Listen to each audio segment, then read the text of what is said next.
Hello everyone and welcome to SWL DXing News Report. This is André from SWL in Johannesburg, South Africa.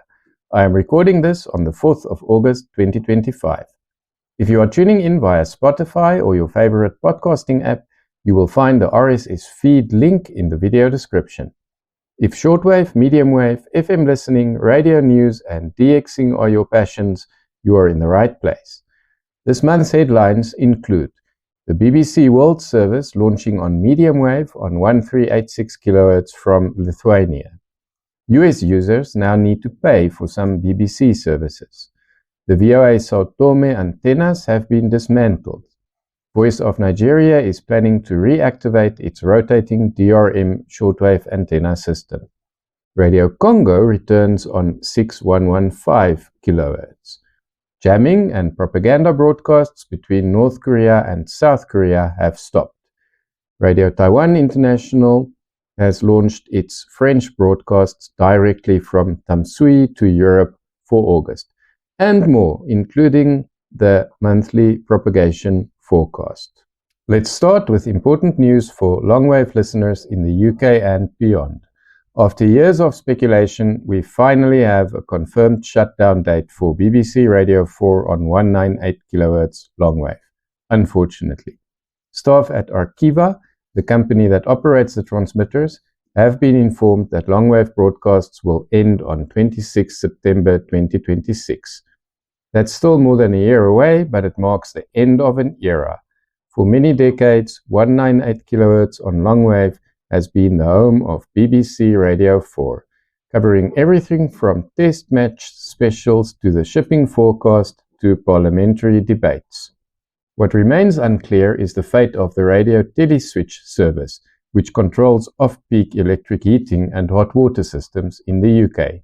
It is not yet known whether that service will continue after the radio broadcasts cease, or if the entire 198 kHz transmission will be shut down entirely. I'll keep you updated as more information emerges. Since June, Radio Baltic Waves International in Lithuania has been relaying BBC World Service on 1386 kHz. The broadcasts run from 1830 to 2100 GMT, targeting Russia and Eastern Europe.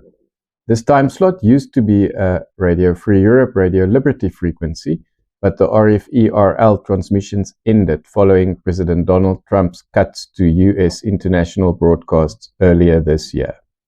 Trump signed an executive order cutting funding to several agencies, including the US Agency for Global Media, or USAGM, which oversees RFE and RL broadcasts.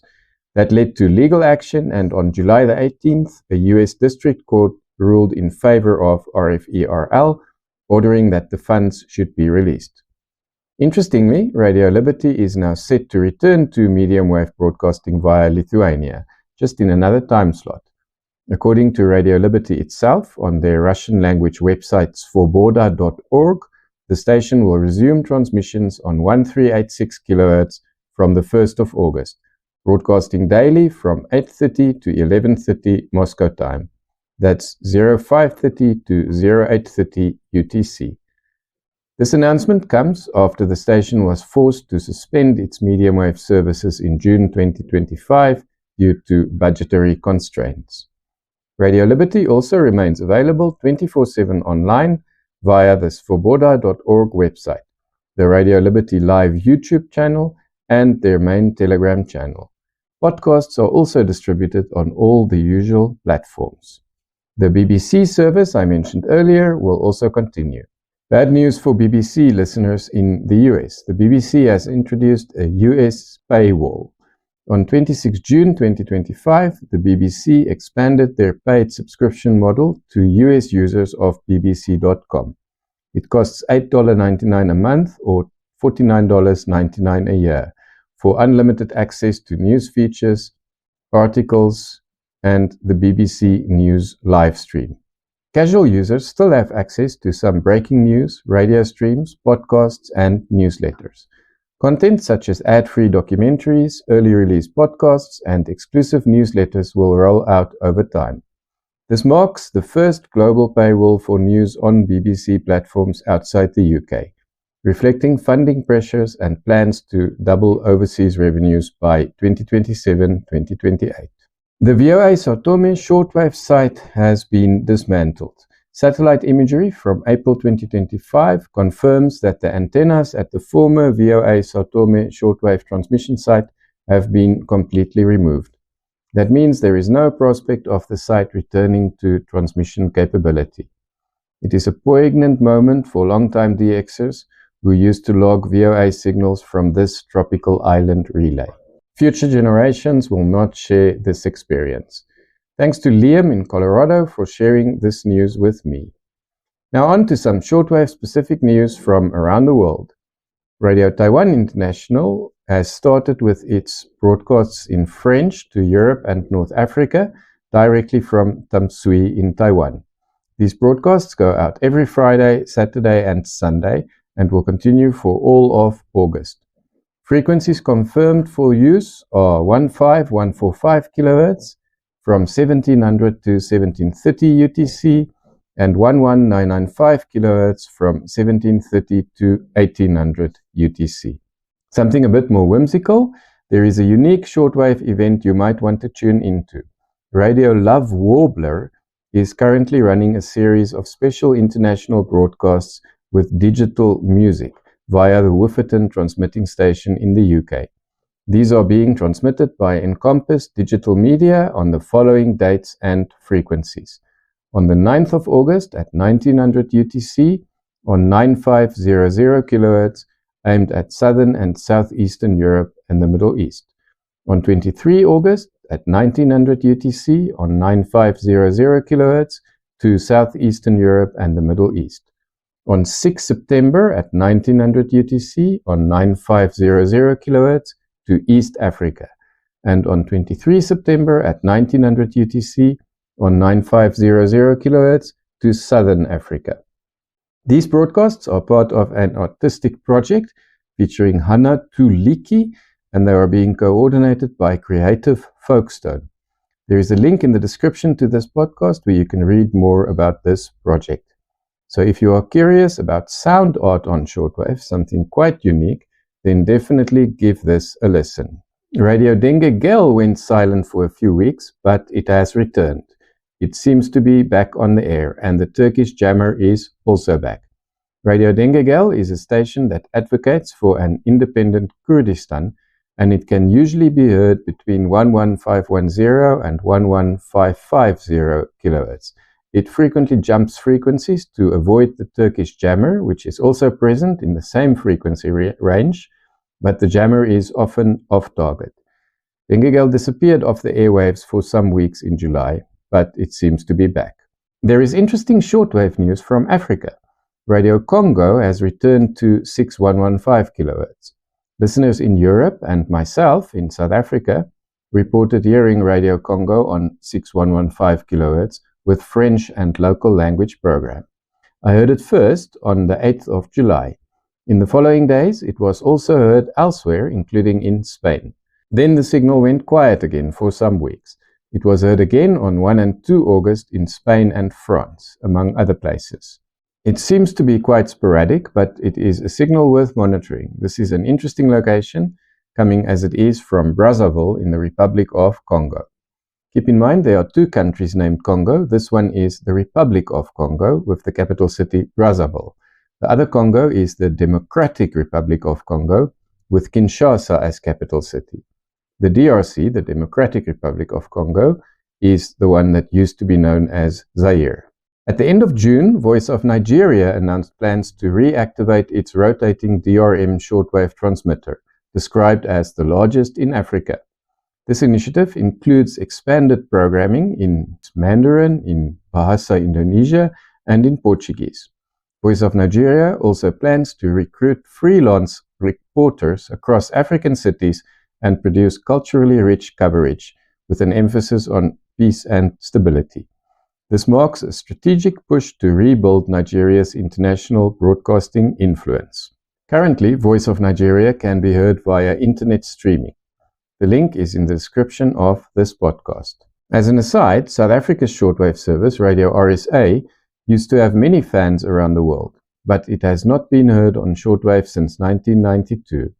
Radio RSA became Channel Africa in 1992 and can now be heard via online streaming only in various languages, including English, French, Portuguese, Swahili, and Chinjanja. This is a language spoken in Zambia and Malawi. There is a link in the description of this podcast to the Channel Africa website. In a notable de-escalation, both North and South Korea have halted their cross-border propaganda transmissions and jamming operations. Stations that previously targeted audiences across the border are now silent, a development interpreted as part of broader diplomatic overtures and reduced tensions on the peninsula. Both North and South Korea used to have speakers blasting news and information across the border. These speakers have now gone silent. Radio stations run by South Korea's intelligence agency, including Echo of Hope on 6350 kHz and Voice of the People on 6520 and 6600 kHz, have gone silent. North Korean jamming of these frequencies have also ended. But North Korea still jams other foreign signals targeting North Korea, now including Shiokaze Sea Breeze, which has not been jammed for a long time. I have heard the siren jammers on Shiokaze Sea Breeze frequencies myself. KBS on 6015 kHz is still being jammed, as well as Voice of Freedom on 5920 and 6045 kHz. I have a reception report this month from Goranko in Serbia again. He lives in a small village outside Belgrade. Here is his log.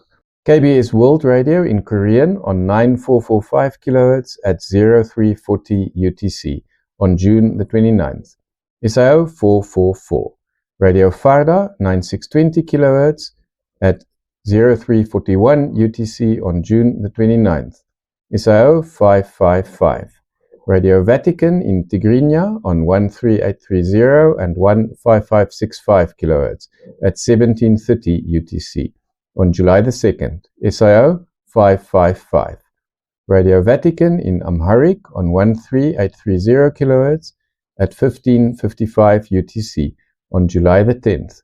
SIO 555.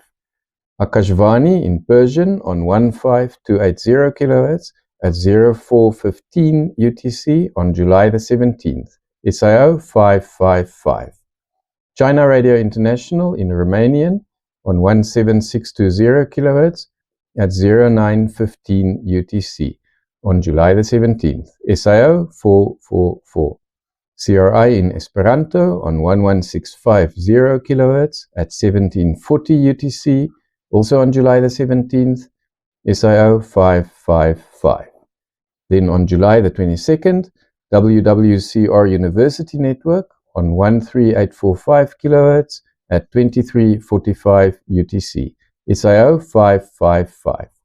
WWCR The Overcomer Ministry on 9980 kHz at 2340 UTC, SIO 222.